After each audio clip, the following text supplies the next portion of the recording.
क्या आपने कभी सोचा है कि आजादी की लड़ाई में एक ऐसा दिन भी आया था जब एक घर कब्रिस्तान बन गया। सन 1857 कानपुर, एक इमारत बीबी घर। यहाँ तलवारें नहीं चली, यहाँ गोलियां नहीं चली, लेकिन यहाँ चीखें गूंजी, ऐसी चीखें जो इतिहास में आज तक दबी नहीं। 1857 की क्रांति ने पूरे भारत को हिला दिया था। कानपुर में नेतृत्व था नाना साहब पेशवा के हाथों में। अंग्रेजों से युद्ध हुआ, फिर समझौते की बात हुई।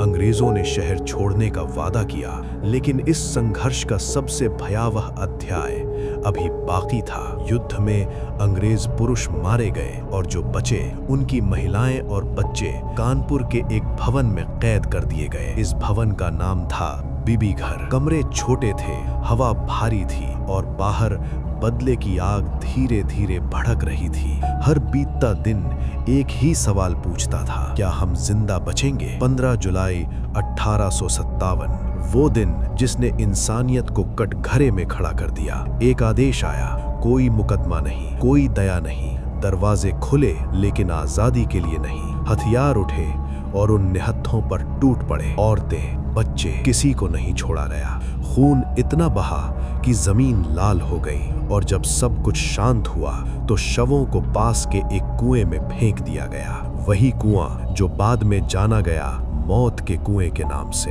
बीबी घर सिर्फ एक इमारत नहीं था, वो गुस्से, बदले और इंसानियत की हार का प्रतीक बन गया। इस हत्याकांड ने अंग्रेजों को और क्रूर बना दिया और भारतीयों को और ज्यादा बागी। 1857 की क्रांति शायद सफल नहीं हुई, लेकिन उसकी आग कभी बुझी नहीं। बीबी घर की दीवारें गिरा दी गईं, कुआं भर दिया गया, लेकिन इतिहास का बोझ आज भी जिंदा है, क्योंकि सवाल अब भी वही है। जब इंसान बदले में अंधा हो जाता है तो सबसे पहले इंसानियत मरती है। बीबी घर हत्याकांड हमें याद दिलाता है, आजादी की कीमत सिर्फ गुलामी नहीं, बल्कि नफरत की वो हद है जहां इंसान इंसान नहीं रहता।